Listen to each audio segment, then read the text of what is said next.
어제부터 우리 한국은 추석 명절로 이렇게 보내고 있습니다.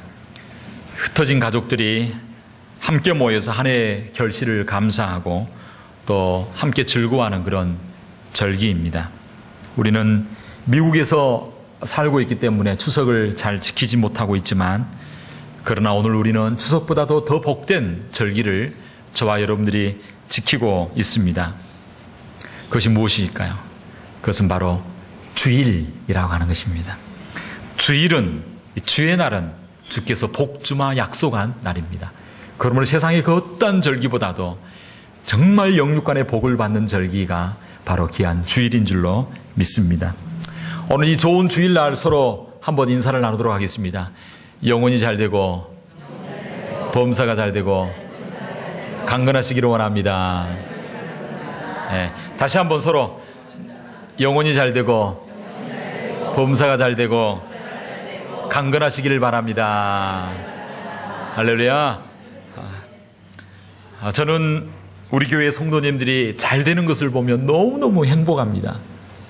우리 성도님들이 형통하고 복 받는 걸 보면 제가 너무너무 감사하고 막 기쁨이 넘칩니다.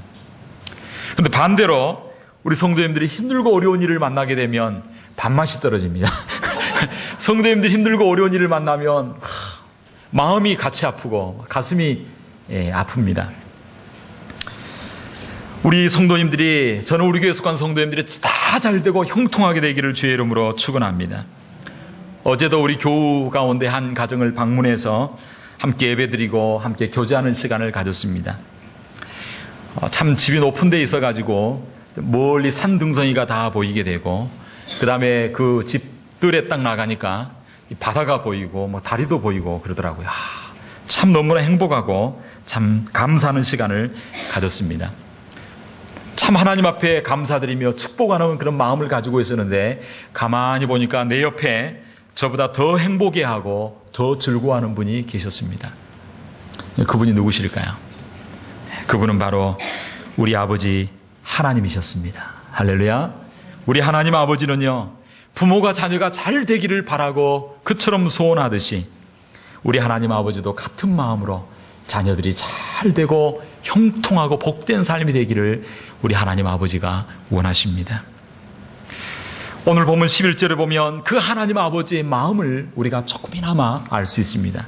오늘 보면 11절은 이렇게 말합니다. 나 여호와가 너를 항상 인도하여 마른 곳에서도 내 영혼을 만족해 하며 내 뼈를 경곡해 하리니 너는 물된 동산 같겠고 물이 끊어지지 아니하는 샘 같을 것이라.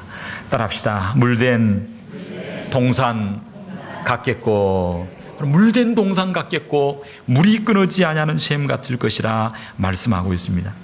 하나님께서는 저와 여러분들이 물된 동산 같은 삶을 살기를 원하십니다. 성경을 읽다 보면 성경에서 복이 있다라고 하는 사람들에 대하여 비유로 말씀하실 때에 특별히 물에 대하여 말씀하십니다. 시편 1편 3절에도 말합니다. 그는 시냇가에 심은 나무가 시절을 쫓아 과실을 맺으며 그 잎사이가 마르지 아니함 같으니, 따라합시다. 그 행사가 다 형통하리로다. 시냇가에 심은 나무가 시절을 쫓아 과실을 맺으며 그 잎사이가 마르지 아니함 같으니, 시냇가에 심은 나무는 형통하다라고 말할 때에 성경은 바로 이 물에 대해 이야기하고 있습니다. 창세기 49장 22절에도 보면 야곱이 요셉을 축복할 때 뭐라고 축복하냐면, 요셉은 무성한 가지 곧 샘 곁에 무성한 가지라 라고 샘 곁에 심겨진 나무와 같은 그러한 축복을 말씀하고 있습니다. 사실 이스라엘은요, 물이 귀했습니다. 그래서 특별히 겨울에 잠깐 비가 오고 난 이후에 4월부터 10월까지는 전혀 비가 오지 않습니다. 그래서 메마른 사막이 지속되는 게 바로 이스라엘 지역의 환경입니다.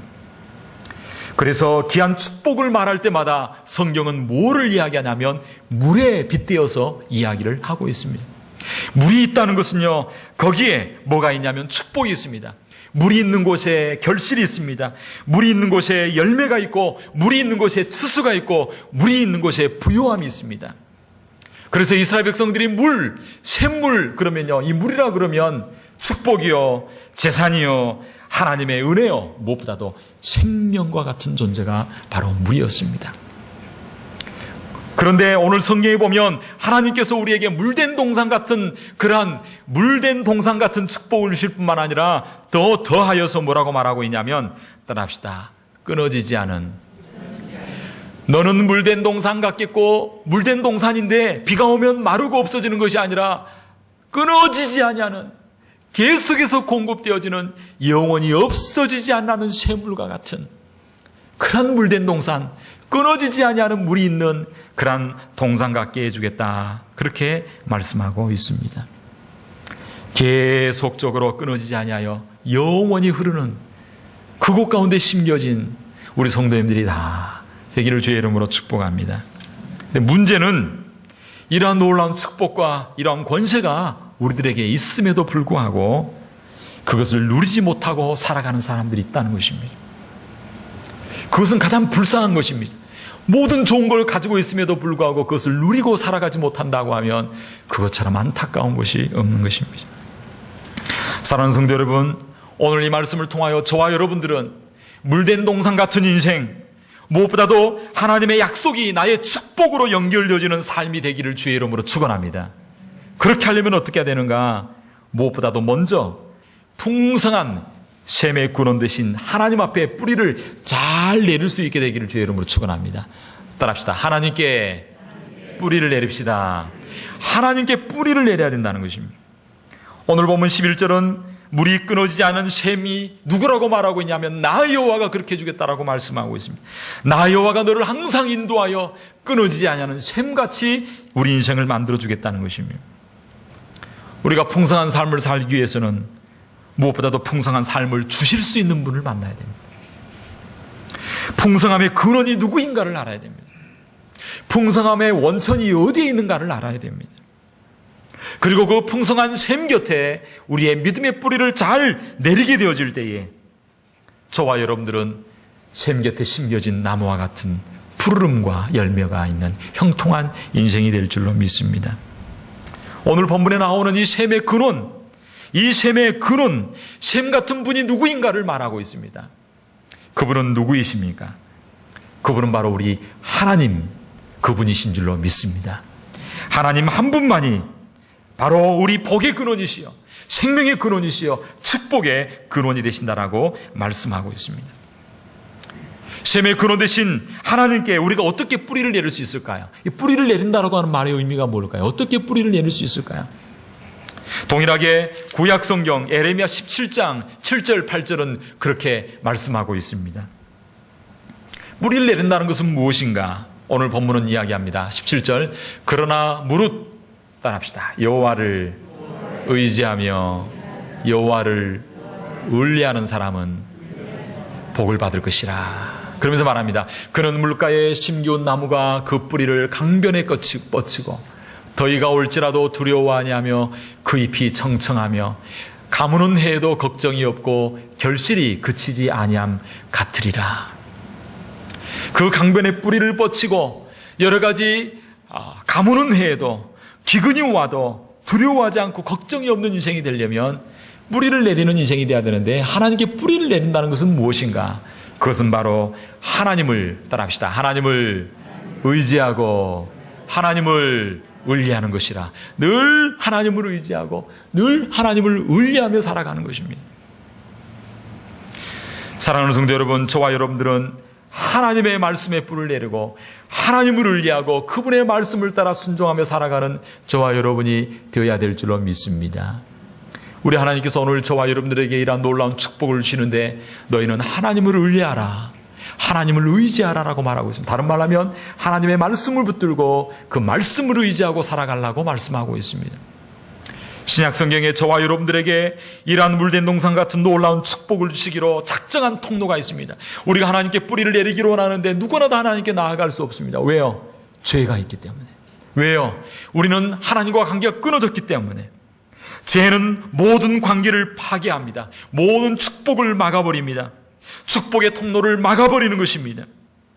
그래서 죄가 들어오게 하고 죄로 말미암아 모든 인생이 황폐하게 되어졌습니다. 그리고 그 죄를 따라 누가 들어오게 되냐면요, 마귀가 역사합니다.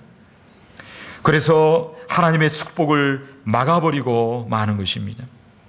저와 여러분들에게 하나님께 뿌리를 내리고 하나님을 의지하는 인생이 되도록 하기 위하여 하나님께서는 우리에게 나아갈 수 있는 길을 열어줬습니다. 그분이 누구이실까요? 그분은 바로 예수 그리스도, 그분인 줄로 믿습니다. 그래서 에베소서 1장 3절은 이렇게 말합니다. 찬송하리로다. 하나님 곧 우리 주 예수 그리스도의 아버지께서 그리스도 안에서 하늘에 속한 신령한 복으로 우리에게 복 주시되라고 말하고 있습니다. 하나님께서 우리에게 하늘에 신령한 온갖 좋은 복을 주시기로 원하시는데 어떻게 하기로 작정하냐면 바로 하나님의 아들 예수 그리스도로 말미암아 저와 여러분들이 죄의 권세를 꺾고 관계가 끊어진 관계를 회복하고 사단 마귀의 일을 멸하고 하나님께서 주시고자 하는 놀라운 물된 동산 같은 축복을 바로 예수 그리스도를 통하여 주시기로 작정하셨습니다. 그 하나님의 말씀을 의지하고 그 하나님의 방법을 의지하고 나아갈 수 있게 되기를 바랍니다. 하나님께서는 우리에게 풍성한 생명을 주시기 위하여 예수님을 보내주셨습니다. 우리를 죄에서 구원하시고 물된 동산 같은 삶을 살도록 하기 위하여 하나님께서는 우리에게 찾아오셨습니다. 그분이 바로 예수 그리스도이십니다. 그분이 오셔서 하는 일이 있습니다. 모든 도둑의 권세를 막아버리고 도둑의 일을 멸하기 위하여 오셨다고 말하고 있습니다. 요한복음 10장 10절은 말합니다. 도적이 오는 것은 도적질하고 죽이고 멸망시키려는 것뿐이요 내가 온 것은 양으로 생명을 얻게 하고 더 풍성히 얻게 하려 함이니라 말씀하고 있습니다. 이 예수님을 만나고 예수님께 뿌리를 내리면 생명을 얻게 될 줄로 믿습니다. 예수님을 붙들면 기적이 일어납니다. 예수님을 붙들면 포도주 물이 변하여 포도주가 되어지고 예수님을 붙들면 중풍병자의 병이 낫게 되어지고 예수님을 붙들면 귀신 들려 고생했던 막달라 마리아가 자유케 되어지는 노임을 얻는 축복을 얻게 되어졌습니다. 사랑하는 성도 여러분, 예수님은 우리가 풍성한 삶을 살 수 있는 놀라운 열쇠요, 비결이요, 축복인 줄로 믿습니다. 그러므로 하나님을 의뢰함으로 하나님의 방법인 예수 그리스도를 붙들고 예수 그리스도께 뿌리를 내리시기를 주의 이름으로 축원합니다. 그러면 우리 주님께서 이렇게 말씀하셨습니다. 요한복음 7장 37절 38절에 이렇게 말하셨습니다. 명절 끝날 곧 큰 날에 예수께서 외쳐 가라사대 누구든지 목마르거든 내게로 와서 마시라. 나를 믿는 자는 성경의 이름같이 그 배에서 생수의 강이 흘러나리라. 생수의 강이 흘러나리라. 예수 그리스도를 믿는 자, 예수 그리스도께 뿌리를 내린 자는요, 그 배 속에서 우리의 심령 가운데 생수의 강이 흘러나므로 피폐해지고 황폐해진 우리의 심령이 풍성하게 되어지고 우리의 삶이 피고 건강이 피고 관계가 피어나고 하나님께서 회복해 주시는 놀라운 은혜 역사가 있게 될 줄로 믿습니다. 그러므로 생수의 근원 되신 하나님, 예수 그리스도께 뿌리를 잘 내림으로 어떤 가뭄에도 어떤 어려운 가운데서도 마르지 아니하고 푸르고 청청한 열매 맺는 축복된 인생이 되는 저와 여러분 되기를 주의 이름으로 축복합니다. 두 번째로 우리가 어떻게 물된 동산 같은 풍성한 삶, 축복된 삶을 살 수 있을까요? 그렇게 하려면 두 번째로 따라합시다. 하나님이 기뻐하시는 예배자가 되어야 됩니다. 예수 그리스도께 뿌리를 내리고 하나님께 뿌리를 내려야 될 뿐만 아니라 정말 하나님께서 주시는 놀라운 축복과 은혜를 잘 받아 누리려면요, 하나님 기뻐하시는 예배자, 하나님 앞에 예배를 잘 드리는 자가 되어야 할 것이라고 말씀하고 있습니다. 오늘 보면 13절 14절은 뭐라고 말씀하고 있습니까? 만일 안식일에 내 발을 금하여 내 성일에 오락을 행치 아니하고 안식일을 일컬어 즐거운 날이라 여호와의 성일을 존귀한 날이라 하여 이를 존귀 여기고 내 길로 행치 아니하며 내 오락을 굳지 아니하며 사사로운 말을 하지 아니하면 내가 여호와의 안에서 즐거움을 얻을 것이라. 내가 너의 땅에 높은 곳에 올리고 내 조상 야곱의 업으로 기르리라. 나 여호와의 입의 말이니라. 할렐루야. 우리가 하나님 앞에 참된 축복을 받고 물된 동산 같은 복을 받는 비결이 무엇인가? 그것은 바로 하나님이 기뻐하시는 예배자가 되는 것입니다. 하나님 앞에 목숨을 걸고 예배를 드리는 것입니다. 하나님 앞에 신실한 예배자가 될 때 하나님께서 약속하신 놀라운 축복들이 임하게 될 줄로 믿습니다. 오늘 성경 13절은 말하고 있습니다. 안식일에 내 발을 금하여 내 성일에 오락을 행치 말라. 발을 금한다는 말은 무슨 말이냐면요, 발을 금한다는 것은 주의 성전을 떠나서 멀리 가지 않는 것을 말합니다. 우리의 발을 금해서 주일날 우리의 발이 멀리 떠나서 예배의 자리에서 멀어지기를 원하지 않으신다 말씀하고 있습니다. 불필요한 예출, 이기적인 목적을 위한 오락, 이것 때문에 발을 금하지 아니하고 멀리 떠나게 되어지면 하나님의 축복이 우리 가운데 임할 수가 없다라고 하는 것입니다. 주님 앞에 예배를 드리기 위하여 나의 여러 가지 내가 원하는 것을 포기할 수 있는 저와 여러분 되기를 주의 이름으로 축원합니다. 두 번째로 예배를 잘 드리기 위해서는 어떻게 해야 되는가? 안식일을 일컬어 따라합시다. 즐거운 날이라. 즐거운 날입니다. 행복한 날입니다. 귀한 날입니다. 내 생에 가장 소중한 날입니다. 늘 그 날을 귀하게 여기고 그 날을 그렇게 말하라 말씀하고 있습니다. 안식일을 존귀 여기고 귀하게 여기는 것은 바로 하나님을 존귀 여기고 하나님을 귀하게 여기는 것입니다. 따라합시다. 주일은 복된 날이라, 귀한 날이라. 할렐루야. 그처럼 우리가 소중하게 고백할 때 그 말하는 입술에 복을 다하여 주실 줄 믿습니다. 그리고 주일날 어떻게 해야 되냐면 오늘 성경 본문에 보면 그렇게 말합니다. 사사로운 말을 하지 마라. 여호와의 성일을 존귀한 날이라 여의를 기여기고 사사로운 말을 하지 아니하면 이라고 말하고 있습니다. 사사로운 말을 하지 마라. 그리고 9절에는 이렇게 말합니다. 9절 하반절에 보면 만일 너희 중에 멍에와 손가락질과 떠납시다. 허망한 말을 제하여 버리고 허망한 말을 제하여 버리라. 다른 말로 하면 사사로운 말과 허망한 말을 하지 아니하고 은혜로운 말을 하라는 것입니다. 에베소 4장 29절은 이렇게 말합니다. 무릇 더러운 말은 너 입 밖에도 내지 말고 오직 덕을 세우는 데 소용되는 대로 선한 말을 하여 따라합시다. 듣는 자들에게 은혜를 끼치라. 은혜를 끼치라. 특별히 안식일에 우리 말을 조심해야 된다라고 말하고 있습니다. 우리 언어를 조심해야 되는 것입니다. 우리가 말을 조심하지 않으면 하나님께서 받은 은혜가 다 쏟아져 버리는, 다 떠나가는 것입니다. 하나님 은혜를 받았음에도 불구하고 우리 말 한마디 때문에 그 복이 다 떠나는 거예요. 그러므로 허망한 말과 사사로운 말을 하지 아니하고 우리 입술을 잘 지키고 선한 말, 축복된 말, 은혜의 말을 할 때에 하나님께서 우리 삶 가운데 물된 동산 같은 놀라운 축복을 허락하여 주실 줄로 믿습니다. 하나님은 이처럼 안식일을 지키는 자에게 14절에 보면 여호와 안에서 즐거움을 얻을 것이라. 세상에 즐거움도 있지만 하나님께서 주시는 놀라운 즐거움과 축복이 있다라고 말하고 있습니다. 내가 너를 땅에 높은 것이 올리리라. 하나님께서 이 땅 가운데 존경받는 위치가 되도록 높여주시고 올려주시겠다라고 말하고 있습니다.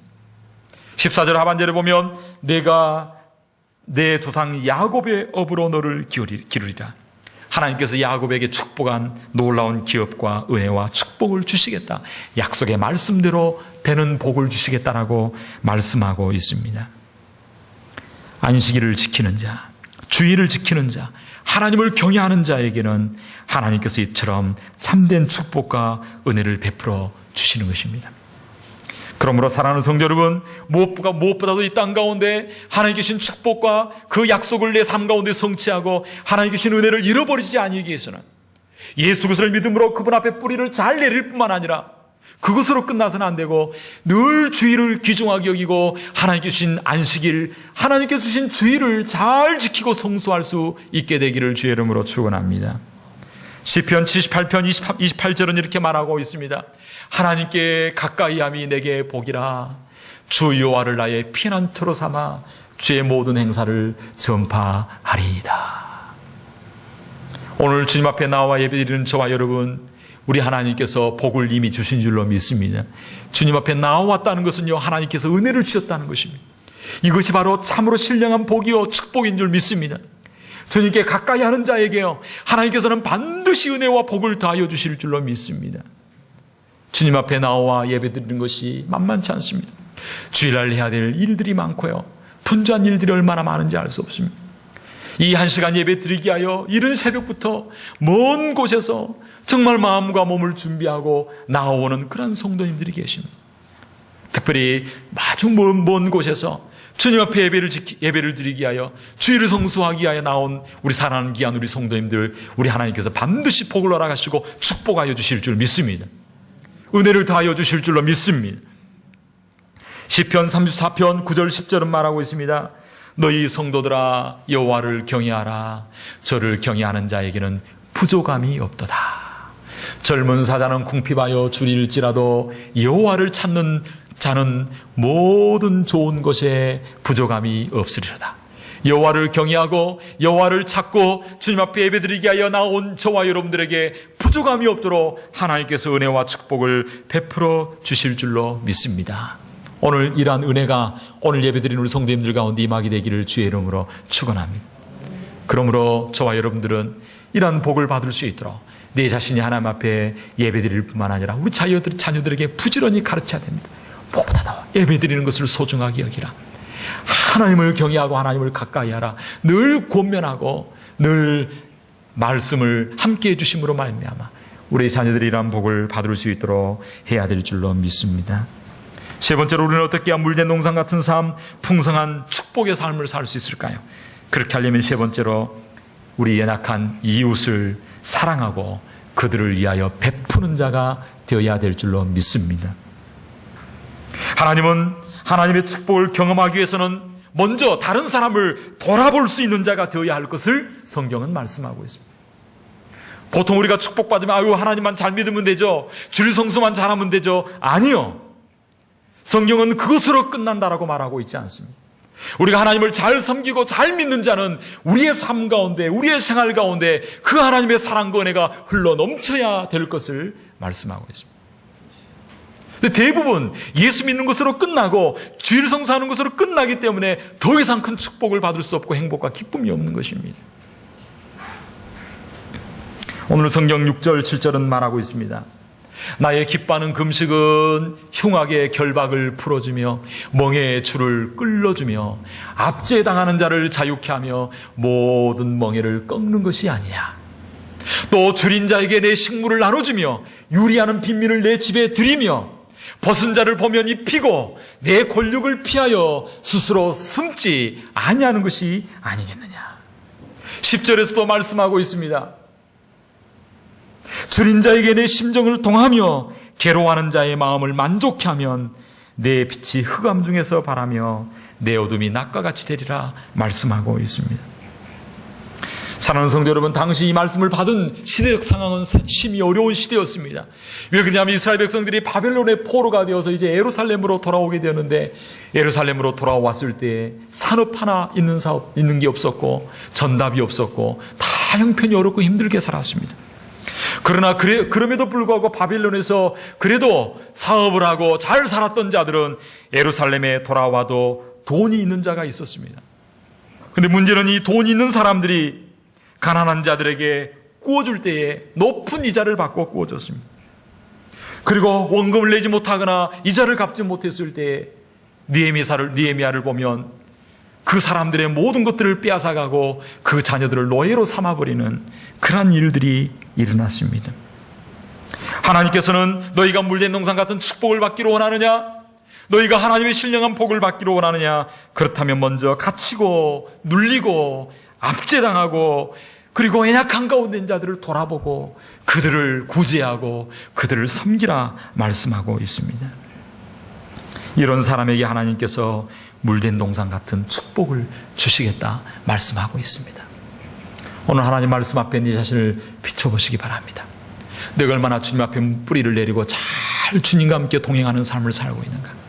얼마나 내가 하나님 중심으로 주일 중심으로 내 삶이 사업 중심이 아니라 주일 중심의 삶이 되어서 내가 어떻게 삶을 잘 살아 주님 앞에 아름다운 간증거리로 주님 내가 이렇게 살다가 왔습니다. 이렇게 믿음으로 투쟁하고 믿음으로 살다가 이렇게 주님 앞에 왔습니다. 내가 드릴 것 아무것도 없사오나 한 주 동안 살아드린 아름다운 간증을 주님 앞에 올려드립니다. 주일 중심의 삶을 살 때에 우리 하나님 축복하여 줄 줄 믿습니다. 무엇보다도 우리의 삶 가운데 약속의 말씀처럼 가난하고 헐벗고 갇히고 억눌린 자를 자유케 하며 그들을 위하여 내 손을 펴고 물질을 나누고 그들을 돕는 자의 삶을 살게 될 때에 하나님께서는 놀라운 복을 허락하여 주시는데, 오늘 본문에 보면 8가지의 복을 이야기하고 있습니다. 이처럼 하나님 중심의 삶을 살게 될 때 어떤 복을 더해 주신가? 오늘 본문 8절 이하에 보면 그렇게 말합니다. 그리하면 내 빛이 아침같이 비칠 것이며 내 치료가 급속할 것이며 내 의가 앞에서 행하고 여호와의 영광이 내 뒤에 호위할 것이다. 첫째로 내 빛이 아침과 같이 비칠 것이다 라고 말하고 있습니다. 햇살 가운데도 아침의 햇살은요, 희망이 있고 소망이 있습니다. 새벽의 햇살과 같이 너 인생을 정말 희망 있는 인생이 되도록 해주겠다. 두 번째로 내 치료가 급속할 것이다. 정신적인 치료, 육신적인 치료, 그 모든 상처들을 낫게 해주겠다, 치유해 주시겠다라고 말씀하고 있습니다. 세 번째로 내 의가 앞에서 행하겠다라고 말하고 있습니다. 내가 무슨 일을 행하든지 의롭게 바르게 만들어주겠다는 것입니다. 네 번째로 여호와의 영광이 내 뒤에 호위하겠다. 하나님께서 영광의 구름으로 지키시고 보호해 주겠다는 것입니다. 마치 애국 군대가 쳐들어왔을 때 여호와의 영광이 뒤로 물러가 보호한 것처럼 하나님이 저와 여러분의 인생을 하나님의 영광이 내 뒤에 호위하리니 내가 너를 보호하겠다는 것입니다. 다섯 번째로 9절 10절에 보면 내가 부를 때에 내가 응답하겠고 내가 부르짖을 때 말하기를 내가 여기 있다 아리라. 하나님께서 부르짖는 것마다 응답해 주시겠다라고 말씀하고 있습니다. 여섯 번째로 내 흑암이 빛과 같이 될 것이다. 어둠이 낮과 같이 될 것이다 라고 말씀하고 있습니다. 내 인생의 어둠이 아니라 대낮 같은 인생이 되게 해주겠고, 내 인생이 불투명한 암담한 인생이 아니라 분명하고 긍정적인 인생이 되도록 낮과 같은 삶이 되게 해주겠다 말씀하고 있습니다. 일곱 번째로 하나님께서는 항상 인도하여 마른 곳에서도 우리 영혼을 만족하게 해주고 우리의 뼈를 건강하게 해주겠다. 뼈가 골수가 강건하게 해주겠다. 무엇보다도 12번 12절에 보면 여덟 번째로 그렇게 말하고 있습니다. 내게서 날 자들이 오래 황폐된 곳을 다시 세울 것이며 너는 역대에 파괴된 기초를 쌓으리니 너를 일컬어 무너진 데를 수보하는 자라 할 것이며 길을 수축하여 거할 곳이 되게 하는 자라 하리라 말씀하고 있습니다. 다른 말로 하면 내게서 난 자들이 황폐한 것을 일으켜 세우고 무너진 것을 일으켜 세울 수 있는 존재, 다른 말로 하면 너의 가문이 살아나고 너의 후손이 잘 될 것이다. 오늘 본문에 보면 이처럼 엄청난 축복을 말씀해 주고 있습니다.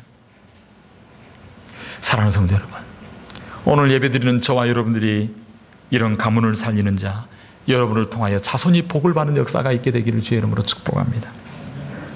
오늘 예배드리는 저와 여러분들이 오늘 이 설교를 듣고 오늘 이런 말씀이 있구나, 오늘 예배 드렸다 하는 것으로 끝나지 않게 되기를 원합니다. 저는 우리 교회에 속한 모든 성도님들이 오늘 본문에 나온 이 약속의 말씀이 체험되어지고 경험되어지고 그리고 성취되어지는 그런 복받는 하나님의 은혜가 임하는 우리 성도님들이 되기를 주의 이름으로 축원합니다. 그렇게 하려면 무엇보다도 복의 근원 대신 하나님께 뿌리를 내려야 됩니다. 예수님께 뿌리를 내려야 됩니다. 이것이 바로 은혜의 시작이요 하나님의 축복의 시작입니다. 근데 대부분 이것으로 끝납니다. 여기에서 머물러 있어서는 안 됩니다. 중요한 것은 축복을 받는 것이 중요한 것이 아닙니다. 받는 것보다 더 중요한 것이 있습니다. 그것은 그 축복을 어떻게 관리하느냐, 그 축복을 어떻게 가꾸느냐가 중요한 것입니다. 가꾸지 않는 정원은 아무리 좋은 나무가 있어도 잡초가 덮이게 되는 것입니다. 가꾸지 않은 정원은 아무리 좋은 그 꽃이 있더라도 좀 있으면 곧바로 황폐하게 되는 것입니다. 우리의 정원과 믿음은 가꿀수록 아름다워지고 풍성한 열매를 맺는 것입니다. 잘 가꾸는 사람에게 더 큰 축복이 임하고요, 잘 가꾸는 자가 더 계속적으로 아름답게 쓰임받는 역사가 있게 될 줄로 믿습니다. 그렇게 하려면 무엇보다도 하나님 기뻐하시는 따라합시다. 예배자가 됩시다. 예수를 믿고 뿌리를 내릴 뿐만 아니라 하나님 기뻐하시는 예배자가 되어야 되는 것입니다. 그러나 이 단계로 끝나서는 안 됩니다. 하나님의 축복을 받는 최상의 방법이 있습니다. 그것은 바로 예배가, 따라합시다, 예배가 삶으로 이어지는 것입니다. 예배가 삶으로 이어지는 것이 무엇입니까? 그것은 바로 하나님께 받은 축복을 나누어 주는 것입니다. 이웃을 사랑하고 섬기는 것입니다. 이웃을 살리는 것입니다. 남을 윤택하게 하는 것입니다. 헐벗은 자를 입혀주는 것입니다. 고륙 친척이 찾아왔을 때에 나 없다 해라 라고 말하는 것이 아닙니다. 고륙 친척을 돌아보는 것입니다. 형제 자매를 돌아보는 것입니다. 무엇보다도 우리 삶 가운데 가장 가까운 우리 부모 형제를 돌아보고 우리 형제의 이웃을 돌아볼 수 있게 되기를 바랍니다. 그때 하나님의 축복이 부메랑이 되어서 저와 여러분들에게 돌아오는 것입니다. 하나님의 약속의 말씀이 내 삶 가운데 온전히 이루어져서 간증이 되는 삶이 되시기를 주의 이름으로 축원합니다. 사랑이 필요하십니까? 먼저 사랑을 베푸시기 바랍니다. 존경받고 싶습니까? 아무리 작은 자일지라도 먼저 존경하시기 바랍니다. 인정받고 싶습니까? 먼저 여러분들이 다른 사람을 인정하시기 바랍니다.